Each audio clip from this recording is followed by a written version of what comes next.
nuko yamugonze. Ega video iteye ubwoba. Jesus Christ. Ibaze kugonga umuntu wawe ukarebera muri rotorovizeri wabona adapfuye, ugasubira inyuma ukongera ukamubona. Mbega video. Cyokoza mu rubyiruko harimo ubugome mu rubyiruko. Neza neza ibi birasa n'iby'uyu mukobwa wabaga muri Kenya witwa Denise. Uyu mukobwa Denise, ibyabaye kuri uyu nguyu ngabo neza neza bijya gusa n'iby'uyu Denise. Ngira ngo uyu Denise uramureba kuri screen. Uyu mukobwa yari kugendeye muri Kenya ahahurira n'abanyarwanda, ariko abanyarwanda ngo yaragiye abarusha igikundiro ku banyamahanga, ibiceri ngarabibacana.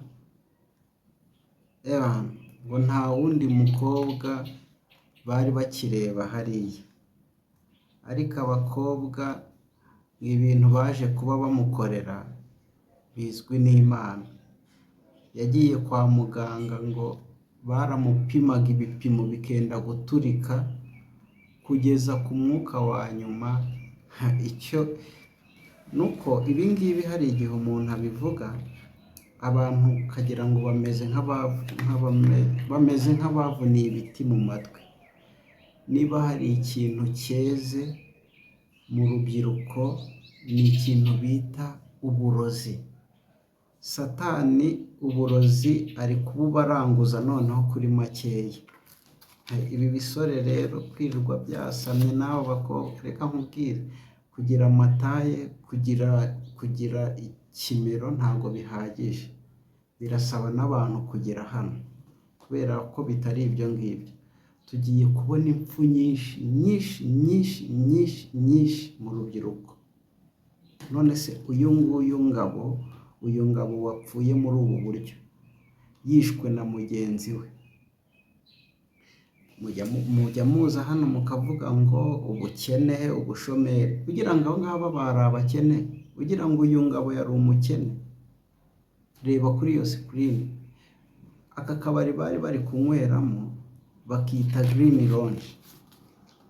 Aka kabari kagibwamo n'umugabo kagasiba undi, ariko ngo bari baraye banywa. Ibi byabaye bwenda gucya. Aba bakobwa mubona banywa nk'ibitega. Hari abakoze umushinga wo kunywa gusa, ariko icyo nzi cyo hari abagiye no kunywa nzoga. Yes, ikaze nanone bakunzi ba Nebero nshya. Ingorofani ihinduka indege, ikarito ihinduka etaje, umuserebanya uhinduka ingona. Kubera iki se wowe? Aba ari ikibazo cy'igihe gusa, naho ubundi nta joro ridacya. Yego, tuje muri wa mwanya wo kuburira, ndetse wo kuburira, kuyobora. Twahisemo kwibera ibyo byapa, kuburira, kuyobora.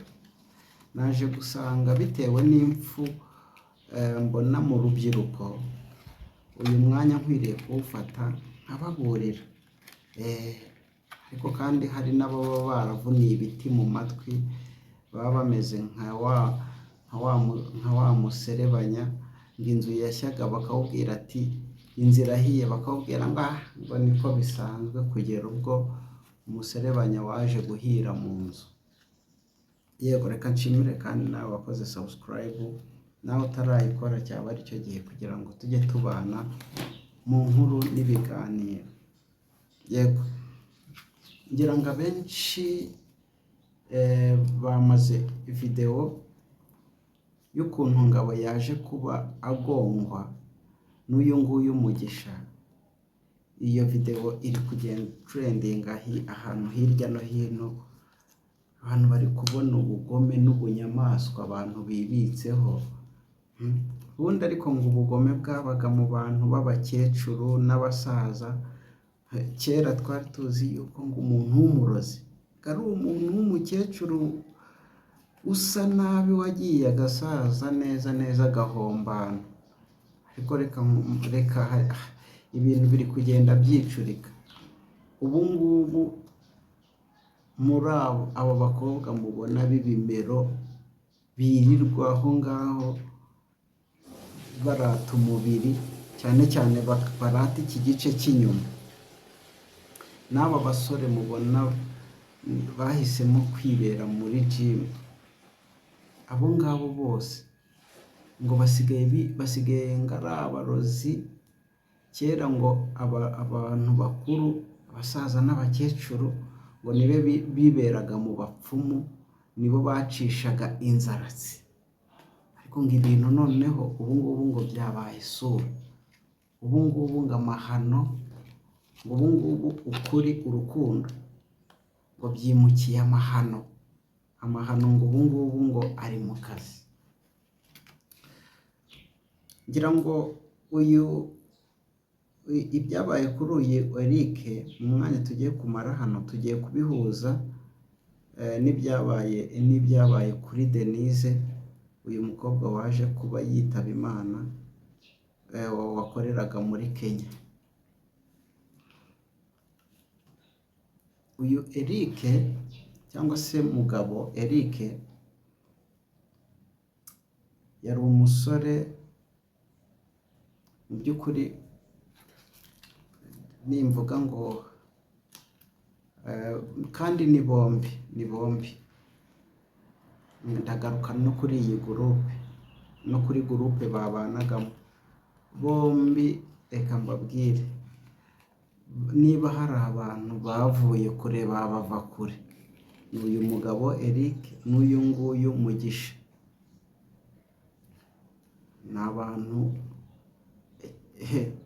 kera habo kurya byari mana mfasha, ariko baza kwisanga muri Amerika, ndetse baza no kuba babona akazi, ubuzima buza kuba bwaryoha.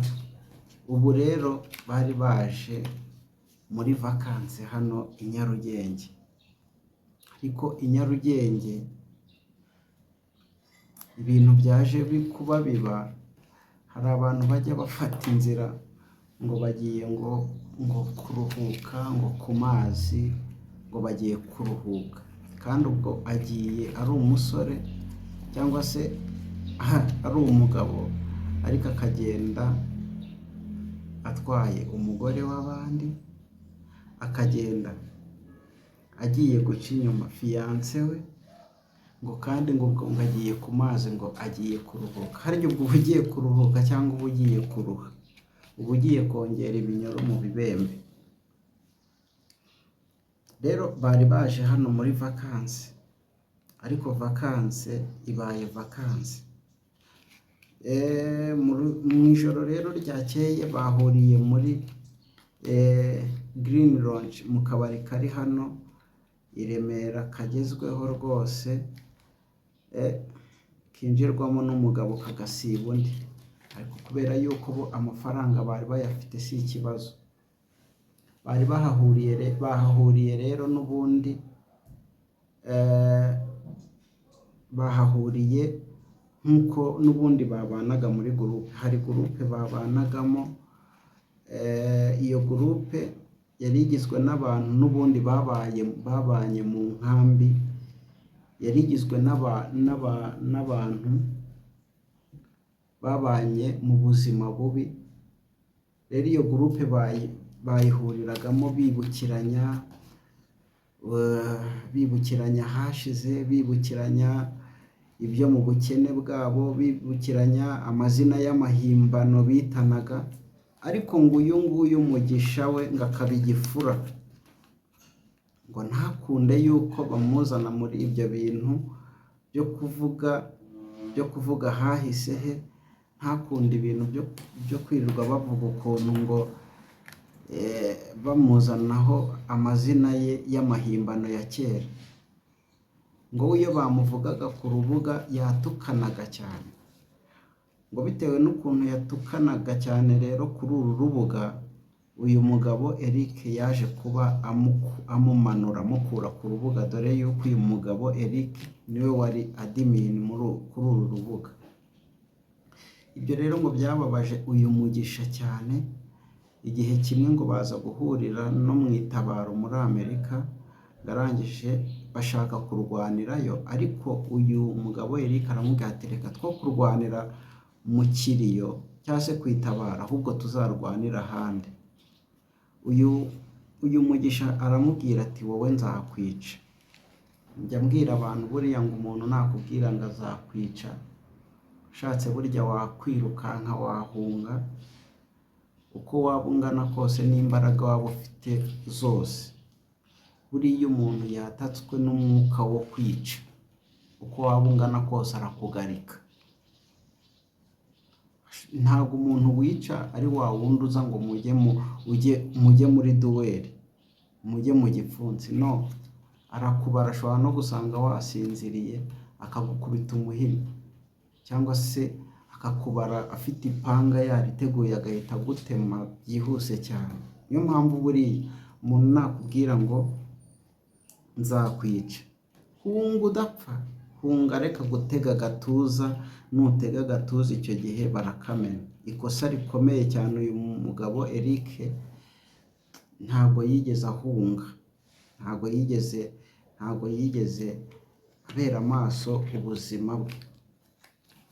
Rero kugira ngo uyu mugabo plani ze neza azifinalize, uyu Mugisha baje kuba bahurira muri aka kabari baranywa, ariko kandi ngo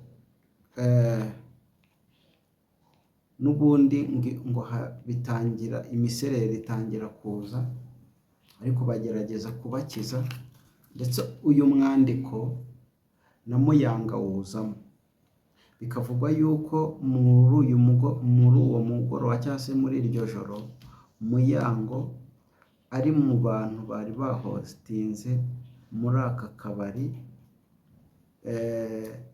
ka Green Lounge, ndetse bikavugwa yuko bikavugwa yuko ashobora nawe gukurikiranwa mu bijyanye n'urupfu, ashobora kubazwa mu bijyanye n'urupfu rw'uyu nguyu mugabo, kubera ko ibyo byose ngo amakuru y'ukuntu byagenze kose, uyu nguyu Muyango byose ngo we na DJ Brian ngo hari uburyo babizimo kandi babizi cyane, ku buryo ngo aba ba diaspora utoruka muri Amerika ngo no kuba bagiye muri kano kabari, ngo impamvu cyane bakagiyemo ni ukubera uyu Muyango n'uyu nguyu DJ Brian umura. Byaje kuba biba bibi rero, ku buryo amakuru avuga yuko baje kuba n'amasupana yaje kuba avuza induru, ariko ngo bitewe n'umujinya uyu Mugisha agira, ngo akinjira mu modoka, kubera ngo yari yananyweye yanasinze, ngo uyu nguyu mugabo Eric ngo yaje asa n'ibintu byo kudabagira, kandi yibagirwa ko yamubwiye yuko azamwica. Amubwira ati ntutware imodoka wasinze batagufunga. Uyu nguyu Mugisha arangije aramubwira ati man ntukamenyere, arangije aramubwira ati kandi nzakwica. Ubwo bimubwiye kangahe uyu nguyu mugabo Eric, deja n'ubundi ntiyahunga, arangije atega agatuza. Uyu nguyu Mugisha ngo yaje kuba yinjira mu modoka, uyu nguyu Eric cyangwa se mugabo nkagira ngo byarangiye, ngo ari kumwe n'undi muvandimwe we bafatanye ku rutugu. Uyu Mugisha ngo yaje kubacunga, araza baturuka inyuma, ahita agonga igihushuka uyu nguyu mugabo. Mugabo ngo yituye hasi, akubita akanwanwa hasi ngo gahita gaturika. Uyu nguyu Mugisha bitewe n'ubugome n'ubucuyi, ngo arebeye muri rotorovizeri ngabona ngo ntagapfuye, ngo arangiza ahita asubira inyuma, ngo aragenda ahita yongera ahita amwurira bibi cyane. Iyo video ku bantu bari kuyibona bari kwipfuka mu maso, bamwe bari kuyibona bagahita bahahamuka. Ubwo rero akimara kumwurira abona yuko noneho umugambi wawe ugezeho, yahise noneho yirukanka. Abari aho ngaho, abacuti b'uwo nguwo mugabo wari uri aho ngaho ari gusamba, ari kurwana n'ubuzima, biruka kuri Mugisha, ariko Mugisha we yarenze. Mugisha ikintu yahise akora, yahise agenda ahita yishyikiriza polisi. Hano yishyikirije kuri polisi. Ubu ngubu bafungiye kuri sitasiyo ya Hehera, sitasiyo ya polisi ya Kicukiro. Cyahise kiba rero, abacuti b'uyu mugabo ari aho ngaho ari gusamba arwana n'ubuzima, bahamagaye ambilanse. Mu kuhagera yasanze umugabo Eric yamaze gupfa. Ambilanse iravuga ati ntabwo tujya dutwara imirambo. Noneho kugira ngo wumve yuko aba bantu bari basinze cyane, bari hayi, ngo basaranye uwari utwaye ambilanse ndetse n'ababaganga babaje bari muri ambilanse. Arababwira ati ibyo muvuga ntabwo mwava hano uyu muntu wacu mutamugejeje kwa muganga. Bitewe rero n'ukuntu bababonaga ngo batwaye umurambo ari nko kwikiza. Ako kanya rero nta kindi, bahise bamujyana ku bitaro bya Kacyiru. Nta kindi cyari gisigaye uretse kumushyira muri morgue. Icyahise gikurikiraho rero, aba bakobwa ndetse n'abo bahungu bahise bajya gushakisha umwicanyi sasa. Kubera iki? N'icupa ryari ririmo. Bajya kumushakisha. Uyu Mugisha akiva muri Amerika yafashe apartment hariya ku Gisozi.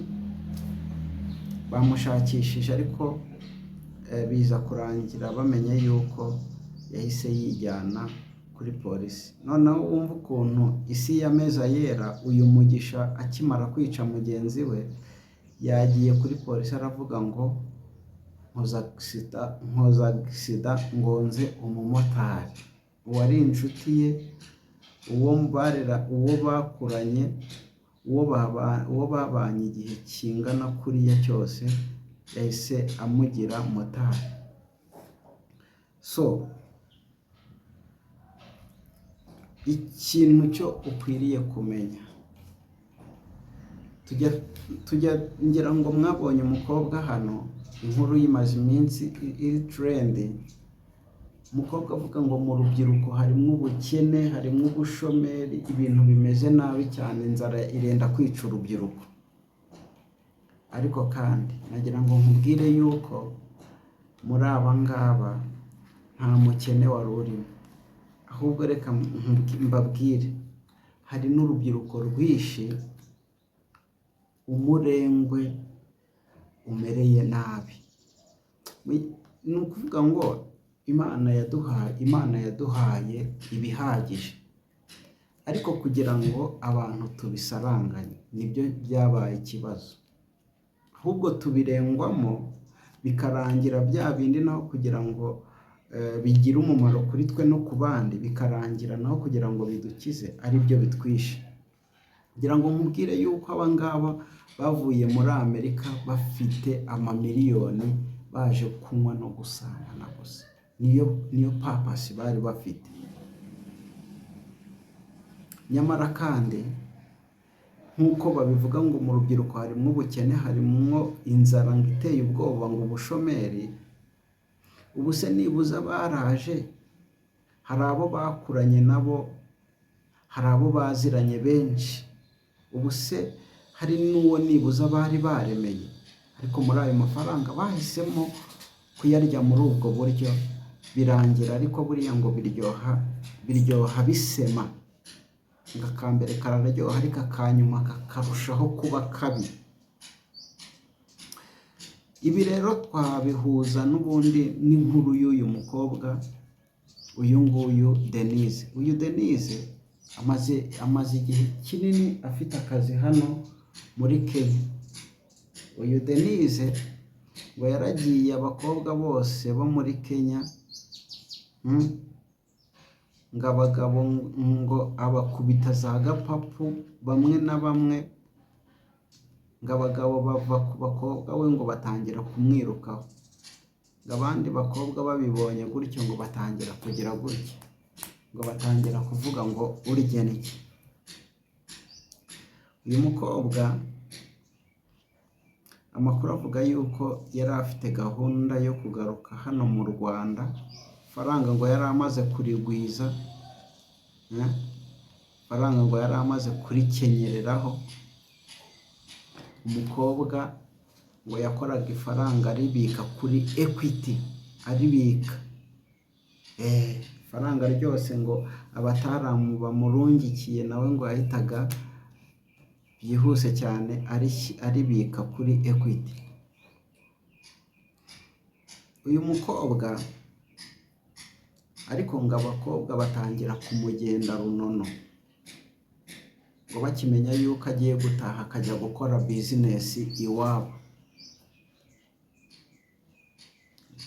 Niyo makuru dufite, niko yari yarabwiye na nyina. Uyu mukobwa ikintu cyaje kuba kiba, uyu mukobwa yitegura gutaha, abo yagendanaga nabo, aba bakobwa buriya ngo umwanzi w'umuntu ni umuntu, ngo umwanzi w'umunyafurika ni umunyafurika. Kandi abo ngabo bamukoze ibyo ngibyo ngiye kuba mbabwira ni abanyarwanda bene wabo cyane. Ngo yenda kugaruka rero inaha mu Rwanda, kuza kuhakorera bizinesi, akareka kwirirwa yirukanka mu mahanga, dore ko amakuru avuga ko ibiceri yari amaze kubigira, ngo bahise bamukubita sumu ya panya. Ubwo ngenda avuga sumu ya panya, bo bafite ibikoresho biteye ubwoba. Twari tumenyereye yuko abantu baroga ari b'abakecuru bamwe bagiye bagahombana bagakanyarara sana, ariko ubu ngubu amarozi yibereye mu basore batoya, mu bakobwa batoya. Twari tuzi yuko abantu bibera mu bapfumu ari abasaza n'abakecuru, ariko ubu ngubu abakobwa muri ayo masakoshi abenshi baba bakenyereye ku menyo y'ibisimba utamenya, abandi bafite inzara z'ibikoko utamenya. Abo basore bahisemo kwibera mu majimu no mu bapfumu no mu barozi, bashaka ngo kurya amafaranga y'abadiyasipora gusa. Ari nayo mpamvu abasenga musengera urubyiruko cyane, kubera ko mugiye kubona impfu nyinshi mu rubyiruko, mugiye kubona impfu nyinshi mu bakobwa, mu nkumi, mugiye kubona impfu nyinshi mu basore, bitewe n'uko, kandi reka nkubwire, Gitera agiye kuba umukobwa, Gitera agiye kuba umusore, ubwo ubwabo bagiye gusubirana n'ubwabo biyicanire. Bapfa iki? Bapfa amashyari, inzangano, ibintu nk'ibyo ngibyo, cyane cyane amashyari, nibyo bintu bigiye gutuma bamarana. Uyu Denise rero baba bamukubise ikirozi cyihuse cyane. Denise aba atangiye gufatwa no kudahumeka neza, aba agiye kwa muganga. bamushyize kuri ogisijeni, umukobwa atangira aremba, abaganga bagapima bakabura indwara n'imwe. Ari nayo mpamvu buriya nunarwara uzajya uhita wirinda guhita uhubuka ngo ugiye kwa muganga. Niba uri umukristo banza usenge cyane, kubera yuko nzi n'abantu bakubita ikirozi bagahita birukankira kwa muganga, bagera kwa muganga babakubita umuti w'umuzungu tayari bigahita birangira. Ariko kandi buriya hari uburyo ngo n'abanyarwanda bapima n'amarozi. Uyu mukobwa rero yari yahumanyijwe, ariko kandi ahita ajya kwa muganga, abaganga bagapima bakabura indwara, noneho uko babura indwara akarushaho kuremba, kandi ariko anywa n'imiti y'ikizungu.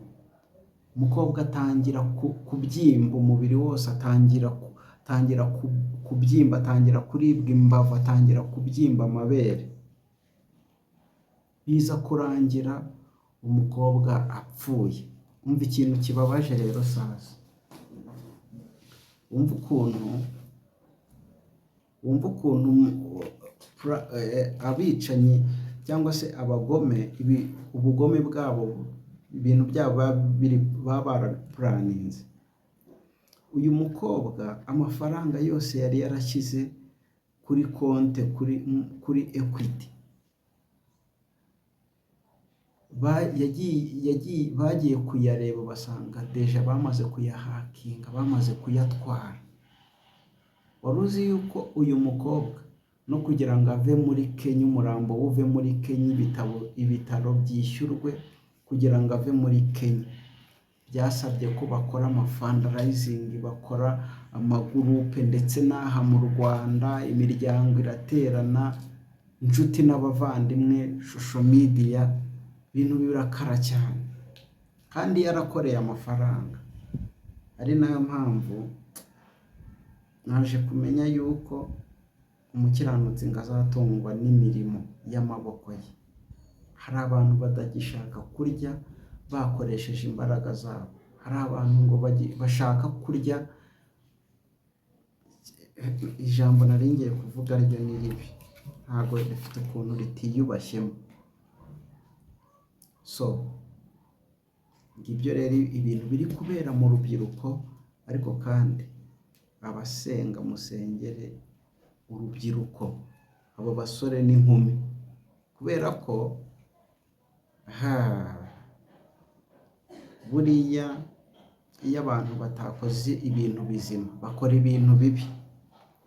So ariko kandi inama umuntu yabagira, nyamuneka mukore, mukure amaboko mu mifuka, mukore. Nta kazi kabi kabaho, akazi kabi kabaho ni ako kwica, ni ako kuroga, ni ak'amashyari, ni ak'inzangano. So mwakoze kubana natwe, reka twihanganishe umuryango w'uyu mugabo Eric, reka twizere yuko biteye ubwoba, ariko iyo bigeze hano umuntu akareba urupfu nk'uru nguru, uhita ugira icyifuzo nk'icy'umuhanuzi Baramu yagize.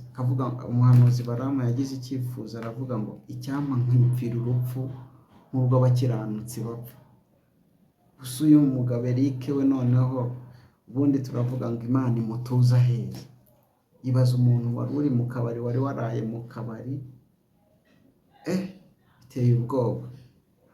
So reka rero twihanganisha umuryango we, ariko kandi nta nubwo twaca n'imanza. Ashobora kuba hariya yari aryamye ari kurwana n'umutima, ari kurwana n'ubuzima, yabwiye Imana ngo Mana mbabarira, abwiye Imana ati Mana mbabarira. So reka twizere yuko rero uyu mugabo Eric tuzahurira nawe mu gitondo cy'umuzuko. Mwakoze kubana nanjye, ndagarutse mu kanya dukomeze